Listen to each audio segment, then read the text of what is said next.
Hello student. तो आज के इस वीडियो में हम क्लास 8 का जो पहला चैप्टर है हमारा साइंस का विज्ञान का कोशिका उसका ये पार्ट 2 है। इससे पहले वाले वीडियो में हम यहाँ तक पढ़ाई किए थे, क्वेश्चन नंबर 21 तक हमारा हो गया था कि कोशिका का खोज कब हुआ था। अब हम आगे बढ़ते हैं। देखिए, तो हमारा इसमें जो 23वां प्रश्न है तो क्या है, मानव शरीर की सबसे लंबी कोशिका क्या है। तो अभी इससे पहले हम लोग फिर से पढ़े थे तंत्रिका कोशिका, है ना।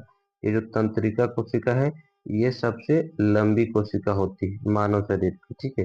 यही जो तंत्रिका कोशिका भी, इसका और एक नाम होता है न्यूरॉन, इसको हम न्यूरॉन भी बोलते हैं, ठीक है। देखिए फिर अगला क्वेश्चन क्या है, कोशिका में गुणसूत्र कहाँ पे होता है। गुणसूत्र यानी क्रोमोसोम, है ना। गुणसूत्र को इंग्लिश में कहते हैं क्रोमोसोम। ये कहाँ पे पाया जाता है, तो देखिए फोटो के समझ, देखिए ये हमारा क्या है, सेल है, कोशिका। और कोशिका में क्या पाया जाता है, न्यूक्लियस। न्यूक्लियस का मतलब है केंद्रक। कोशिका में के अंदर में क्या है, केंद्रक है। और केंद्रक के अंदर में पाया जाता है क्रोमोसोम। और क्रोमोसोम के अंदर में, क्रोमोसोम किससे मिलकर बना रहता है, डीएनए से। और डीएनए मिलता रहता है जीन में। तो पूछा है ये कहाँ पाया जाता है, गुणसूत्र कहाँ मिलता है, क्रोमोसोम। तो क्रोमोसोम कहाँ मिलेगा, ये क्या है, केंद्रक। तो केंद्रक में मिलेगा, ठीक है। तो हमारा जो गुणसूत्र होता है कहाँ मिलता है, वो केंद्रक में। Option number A. अब देखिए फिर कहता है निम्न में कौन पादप अभिरंजक है। तो पादप अभिरंजक कौन सा है भाई, सेफ्रेनिन। पादप अभिरंजक कौन सा है, सेफ्रेनिन, ठीक है। ये फोटो बहुत अच्छा से आप लोगों को ध्यान से रखिएगा कि सेल के अंदर जो होता है ना केंद्रक, केंद्रक में क्रोमोसोम होता है। और वही क्रोमोसोम के अंदर क्या रहता है, डीएनए।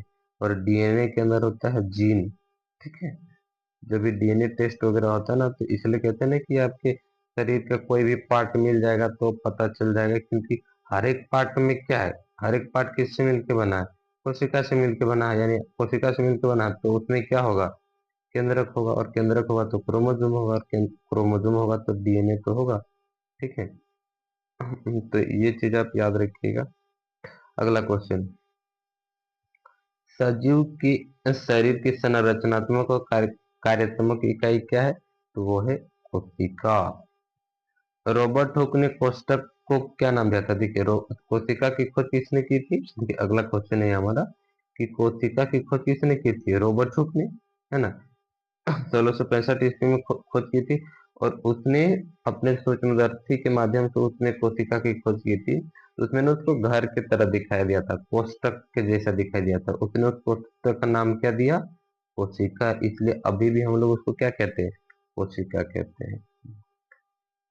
अगला देखते हैं, कोशिका का नाम किस जीव विज्ञानी ने सर्वप्रथम दिया था। तो बोलो कोशिका जो है किसने नाम दिया था, तो वो है हमारे रॉबर्ट हुक। रॉबर्ट हुक जो है वही थे जिन्होंने कोशिका नाम दिया था, है ना। देखिए ये फोटो आपको दिखाई दे रहा है, ये कौन है, ये है हमारे रॉबर्ट हुक चाचा। यही जो है कोशिका की खोज किए थे, कब, 1665 ईस्वी में, ठीक है। अब देखिए सबसे बड़ी कोशिका, सबसे बड़ी कोशिका कौन सी होती है, तो सबसे बड़ी कोशिका होती है शुतुरमुर्ग का अंडा। देखिए अंडा होता है एक कोशिक जीव, है ना, एक कोशिक पदार्थ होता है। तो सबसे बड़ा एक कोशिक क्या होता है, शुतुरमुर्ग का अंडा। यहाँ पे आप देख सकते हो ये क्या है, शुतुरमुर्ग, इसका अंडा जिसे फुटबॉल जैसा दिख रहा है, ये क्या है, अंडा। तो ये सबसे बड़ा होता है। अगला है निम्नांकित में सबसे छोटी कोशिका। सबसे बड़ी कोशिका होता है शुतुरमुर्ग का अंडा। तो सबसे छोटा क्या होता है, तो माइकोप्लाज्मा। माइकोप्लाज्मा नाम का जो पदार्थ होता है वो सबसे छोटा होता है। देखिए ये फोटो आपको दिख रहा होगा इसमें, ये किसका फोटो है, माइकोप्लाज्मा का फोटो है ना। ये काफी ज्यादा छोटा होता है। अगला है कोशिका का ऊर्जा गृह या घर किसे कहा जाता है ना, पावर हाउस किसको बोलते हैं। यानी कोशिका को एनर्जी कहाँ से मिलता है, तो कोशिका को एनर्जी मिलता है माइटोकॉन्ड्रिया से। कहाँ से, माइटोकॉन्ड्रिया से। ये जो दिख रहा है ना ये क्या है, माइटोकॉन्ड्रिया। और ये जो नीला नीला दिख रहा है इसे एटीपी। एटीपी मतलब ये एक तरह से ऊर्जा का ही क्या है, एक टाइप होता है, ठीक है। तो पावर हाउस किसको बोलते हैं? इस माइटोकॉन्ड्रिया को कहा जाता है। उसके बाद है हमारा क्वेश्चन, पादप कोशिका का सबसे बाहरी आवरण क्या है? तो पादप कोशिका का सबसे बाहरी आवरण क्या होता है? कोशिका भित्ति। और कोशिका भित्ति के ही कारण पेड़ पौधा कैसा रहता है? थोड़ा मजबूत रहता है। प्रोटीन का संश्लेषण कहाँ होता है? तो प्रोटीन को एब्जॉर्ब कहाँ बनता, कहाँ पे उसका संश्लेषण कहाँ होता है? तो राइबोसोम में। राइबोसोम में क्या होता है? प्रोटीन का संश्लेषण। देखिए, कोशिका की आकृति कैसी होती है? तो कोशिका की आकृति बहुत तरह का होता है। ये गोलाकार भी हो सकता है ना, गोलाकार भी, बहुभुजाकार भी और अंडाकार भी हो सकता है। ठीक है, ये इसका आकार जो होता है हर तरह का होता है। कोशिका कितने प्रकार की होती है? तो कोशिका दो प्रकार की होती है, एक कोशिकीय और एक बहुकोशिकीय, है ना। एक कोशिक का मतलब वो एक कोशिका से, और बहुकोशिक का मतलब एक से ज्यादा कोशिका। तो कोशिक ऐसे कितने प्रकार? दो प्रकार। अगला क्वेश्चन है, सामान्यतः पत्ती के किस परत पर स्टोमाटा पाया जाता है? तो स्टोमाटा है ना, किस में पाया जाता है भाई? तो स्टोमाटा पत्ती ना ऊपरी सतह पे रहता है। कहाँ पे? देखिए, ये जो स्टोमाटा है, स्टोमाटा कहाँ पे पाया जाता है? तो ये सतह पे पाया जाता है, सतह पे पाया जाता है। ठीक है ना। तो स्टोमाटा इसमें यहाँ पे दिया है ऑप्शन, इसका आंसर है निचली परत। कहाँ पाया जाता है स्टोमाटा? मेरे ख्याल से इसका आंसर होगा ऊपरी परत शायद। ठीक है, तो इस क्वेश्चन को थोड़ा सा देख लीजिएगा, ऊपरी होगा कि निचली होगा। अगला क्वेश्चन हम देखते हैं, ये होता है, निम्न में किस कोशिकांग को आत्महत्या की थैली कहा जाता है? यानी किसको हम लोग कहते हैं आत्महत्या की थैली? तो उसका आंसर है लाइसोसोम को। लाइसोसोम को हम लोग क्या कहते हैं? आत्महत्या की थैली कहते हैं। जैसे आप देख पा रहे हो, ये क्या है? तो ये है ना, ये हमारा कोशिका है। ठीक है, और इस कोशिका के अंदर ना ऐसे देख रहे हो लाइसोसोम। ये लाइसोसोम का काम क्या होता है? जितना भी वेस्ट चीज होता है ना कोशिका में, गंदा चीज, उसको ये डाइजेस्ट करता है। लेकिन जब उसको लगने लगता है कि हमारा पूरा कोशिका ही क्या हो रहा है, एकदम बर्बाद हो रहा है, खराब हो रहा है, तो इसके अंदर देख रहे कितना एंजाइम दिख रहा है ना, कितना अपने ही खराब दिख रहा है। तो ये एंजाइम को जब पता लगता है कि अब बहुत सारा चीज है जो पूरा कोशिका में वेस्ट हो गया है, तो अब ये कोशिका वापस से सुधर नहीं सकता है, तो ये अपने आप को ही क्या करता है? मतलब ब्लास्ट कर देता है। तो इसके ब्लास्ट होने के कारण सारा एंजाइम इसमें फैल जाएगा और पूरा कोशिका क्या हो जाएगा? बर्बाद हो जाएगा। यानी वो भी मतलब एक तरह से डाइजेस्ट हो जाता है। तो इस ये जानते हुए कि ये खुद से अपने आप को बर्बाद करता है, इसलिए इसको बोलते हैं आत्महत्या की थैली। ठीक है ना। यानी कि आत्महत्या की थैली हम किसको बोलेंगे? लाइसोसोम को बोलेंगे। अब देखिए, पादप कोशिका का रसोई घर किसको बोलते हैं? यानी खाना वगैरह कहाँ बनता है भाई? तो खाना कहाँ बनेगा? जहाँ हरा पत्ता होगा, और हरा पत्ता को ही क्या बोलते हैं?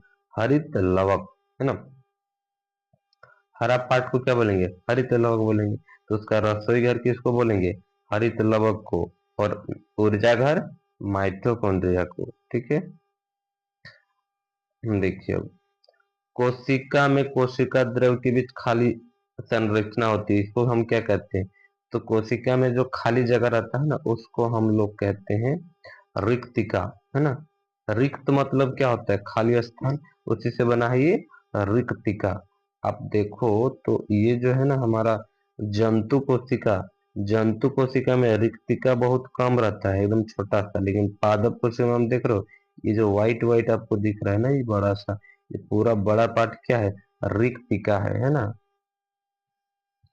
तो जंतु कोशिका में रिक्तिका होता है छोटा, और पादप कोशिका में बड़ा। ठीक है,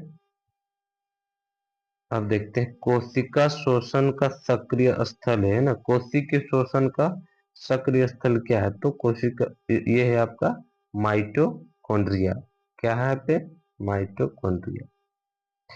एक जेली जैसा पदार्थ जो कोशिका में पाया जाता है उसको क्या कहते हैं?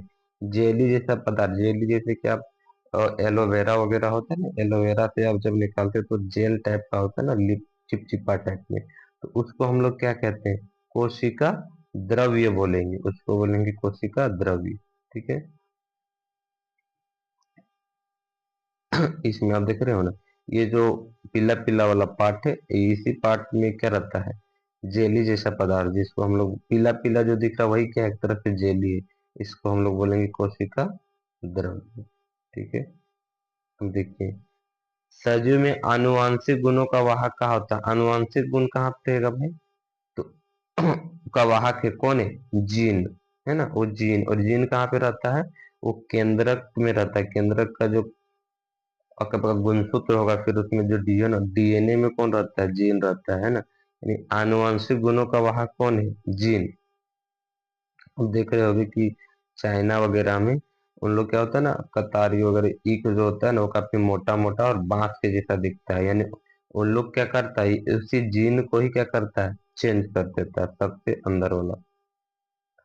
अगला क्वेश्चन देखिए, कोशिका में किस भाग में कोशिकांग पाए जाते हैं? कोशिकांग कहाँ मिलेगा?